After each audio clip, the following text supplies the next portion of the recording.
गुंजेश दिनकर जी, पटना बिहार से। राधा वल्लभ श्री राधा वल्लभ श्री हरिवंश महाराज जी, योग मार्ग के षटकर्म जैसे आसन, मुद्रा, प्रत्याहार, प्राणायाम, ध्यान योग, समाधि योग आदि क्रियाओं को हमारे आध्यात्मिक जीवन पर क्या प्रभाव है? अरे बहुत बड़ा प्रभाव है। इसी से तो हम परमात्मा प्राप्ति करते हैं। जैसे यम, नियम, प्राणायाम, प्रत्याहार, ध्यान, धारणा, समाधि। समाधि होता है परमात्मा में स्थिति। तो जब हम सत्य, अहिंसा, आस्ते, अपरिग्रह, ब्रह्मचर्य, जो यम नियमों में है ना, इनको धारण करते हैं तो हमें दिव्यता आती है। जैसे ब्रह्मचारी है, उसमें एक दिव्यता होगी। जो सत्य बोलता है उसमें दिव्यता होगी। जो अपरिग्रह, किसी दूसरे का दान नहीं लेता है। आस्ते, जो किसी की चोरी नहीं करता है, चोरी न करना, किसी से दान न लेना, सत्य बोलना, धर्म पूर्वक कमा करके खाना और ब्रह्मचर्य पूर्वक रहना। गृहस्थी में भी है तो अपने मर्यादा के अनुसार रहना। और आसन, जैसे सिद्धासन, पद्मासन, इन आसनों पे बैठने से दिव्यता होती है, दिव्य शक्तियां जागृत होती है। कभी बैठे हो सिद्धासन, पद्मासन, जानते हो? अब शुरुआते नहीं पता है तो कैसे पता चलेगा? जब आप 2 घंटे 3 घंटे बैठो पद्मासन, सिद्धासन में, फिर आपको पता चलेगा कि योग क्या होता है। हड्डी हड्डी टूटती है और उस कष्ट को सहते हुए चित्तवृत्ति को परमात्मा में लगाना, परमात्मा प्राप्ति के लिए। सब दिव्यताएं योग में, सिद्धियां भी हैं, बहुत सी सिद्धियां हैं। और ये सब कुछ न कर पावे तो पवित्र आहार करे और पापाचरण ना करे और राधा राधा नाम जप करे, सब हो जाएगा। जो योग से, वही भगवान के भजन से होता है। भगवान कैसे हैं? तेसाम सतत युक्तानाम भजताम प्रीति पूर्वकम ददामि बुद्धि योगम तम येन माम उपयांति। जो प्रेम पूर्वक मेरा भजन करता है, मैं उसकी बुद्धि को योग करा देता हूं। भगवान योग करा देते हैं, भगवान बुद्धि में आके विराजमान हो जाते हैं। इसलिए बहुत सरल मार्ग और बहुत सहज है और परम सत्य है कि हम पापाचरण ना करें, पवित्र भोजन पाएं जिससे हमारी बुद्धि शुद्ध रहेगी और नाम जप करें, बढ़िया हो जाएगा। कोई नशा करते हो? अच्छा, कोई गंदा आहार करते हो? मांसाहार छोड़ दिया, पहले करता था। हाँ पहले, चलो अब मत करना। कोई गंदा आहार मत करना, कोई नशा मत करना और नाम जप करना। और दूसरों का उपकार करो, जवान शरीर है, दूसरों की सेवा करो, वयोवृद्धों की सेवा करो। किसी की सेवा मिल जाए, अपने माता पिता या किसी की भी सेवा से बहुत जल्दी लाभ प्राप्त होता है। तो जो योग है वो करने का समय तो नहीं रह गया है, क्योंकि कलिकाल है। इतना आहार शुद्ध नहीं कि चित्तवृत्ति का निरोध करके परमात्मा में लगाओ 4-4, 6-6 घंटे सिद्धासन या पद्मासन में बैठे। अब शरीर, high blood pressure, low blood pressure, sugar, ये वो कितनी बीमारियां लोगों में फैल रही। तो अब हमें लगता है एकमात्र भगवान का नाम ही परम योग है। जो खूब नाम जप करे और पवित्र आहार रखे तो इसी से काम बन जाएगा।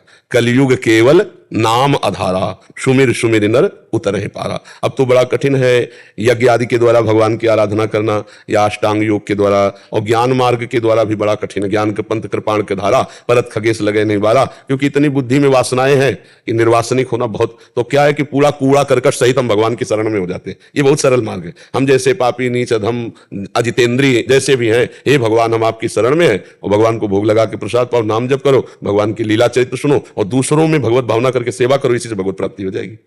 जो योग आदि है इनमें दिव्यता है, पर बहुत कठिन है, वो ऐसा करना बड़ा कठिन है। महाराज जी, अभी जैसे जिम करते हैं तो फिर बुढ़ापे में तो शरीर साथ देगा नहीं, तो फिर उसी के हाँ, ये बात तो ध्यान देने के लिए आगे बढ़ना चाह रहे। हाँ, शरीर तो ये कुछ बुढ़ापे में क्या पता नहीं बुढ़ापा आए कि ना आए, ये भी तो भरोसा है कि बुढ़ापा आए कि ना आए, बड़ा समस्या है। मृत्यु कब आ जाए कोई भरोसा नहीं है। अरे मृत्यु तो जिम करते करते आ गई, नाचते नाचते चले गए। भोजन का ऑर्डर किया, भोजन चले गए, जाने का कोई समय थोड़ी। तो नाम जप करो और थोड़ा व्यायाम ऐसा करो कि जो आजीवन करते रहे। जो एकदम बहुत व्यायाम करते हैं और पिछोड़ देते हैं, उनकी बहुत बुरी दशा शरीर की भी हो जाती है। तो हमें लगता है कि अपना देसी दंड बैठक जैसे है कुछ कर ले, और कुछ थोड़ा हाथ पैर जिम आदमी अपना कर ले, और वो उतना करे कि कुछ % में रोज करता रहे नियम पूर्वक, और भगवान का नाम जप करता रहे, तो शरीर भी स्वस्थ रहेगा और स्वरूप की तरफ हम बढ़ेंगे, भगवान की तरफ बढ़ेंगे। नाम जप जरूर करें। हमने अपने जीवन का सार पाया है संतों के संग से और शास्त्र से। नाम जप, जो निरंतर नाम जप करता है, वो कोई भी हो, गृहस्थ हो, विरक्त हो, कोई भी हो, वो निश्चित भगवान का कृपा पात्र बन जाएगा। और जिस पर भगवान की कृपा है तो फिर सुर नर मुनि प्रसन्नता ऊपर। जिस पर भगवान का अनुग्रह है, जहां पर कृपा राम की होई, ता पर कृपा करे सब कोई। हाँ, सबकी कृपा। खूब नाम जप करो, पवित्र आचरण रखो, किसी माता बहन की तरफ गंदी दृष्टि मत रखो, गंदा आहार मत रखो, बढ़िया जीत जाओगे, माया विजयी हो जाओगे। नाम जप है तो सब ठीक है, नाम जप नहीं है तो फिर ठीक नहीं है। बड़े बड़े योगी जिनकी आराधना करते हैं, उन भगवान शंकर से बढ़कर कोई योगी होगा क्या? वो भी नाम जप करते हैं, भगवान की लीला चरित्र गाते हैं, सुनते हैं, भगवान का चरणोदक गंगा जी माथे पे धारण करते हैं। तो हमें चाहिए, सनकादि से बढ़कर कोई योगीश्वर हो सकता है क्या? वो भी हरिशरणम हरिशरणम हरिशरणम जपते हैं, भगवान की लीला कथा। तो हमें चाहिए भगवान की लीला कथा गाएं, भगवान का नाम जप करें, कथा सुने, दूसरों का परोपकार करें। बस इससे बहुत लाभ प्राप्त, ये सबसे बड़ा योग है, इससे भगवत प्राप्ति हो जाती है। महाराज जी, सत्संग चलते चलते बीच में नाम छूट जाता है ऑफिस में, जैसे कोई बात नहीं, सत्संग भी भजन है ना। साधन को हरिभजन के सत्संग सहाय, तो सत्संग है ना, कुसंग तो नहीं ना। तो सत्संग भजन ही है। हम एकाग्रता पूर्वक सत्संग सुन रहे हैं तो हमारा भजन हो रहा है, उसे नाम छूटना नहीं कहते। ना। अब जैसे कोई आप अपना कार्य संसारिक कर रहे हो तो एकाग्रता पूर्वक करोगे तो छूट जाएगा नाम, क्योंकि एकाग्रता की जरूरत है। अब उस पूरे समय को हम प्रभु को अर्पित कर देते हैं, यत करोसि, वो भी भजन हो जाएगा। क्योंकि अब हम अगर भजन में एकाग्रता करते, मान लो आप कोई मशीन चला रहे हो, कोई कार्य कर रहे हो, तो उसमें जब आप एकाग्र होगे तो नाम छूट जाएगा। पर ये ध्यान रखना है कि ये कर्म भी भगवान की सृष्टि का है, भगवान की पूजा है, और उस कर्म को हम भगवान को समर्पित कर देते हैं तो समर्पण योग से हमारा भजन ही माना जाएगा। उस समय भी भजन माना जाएगा। उस समय सत्संग पूरा बढ़िया से सुनते हैं लेकिन नाम छूट जाता है। हाँ, कोई बात नहीं, कोई बात नहीं इसमें।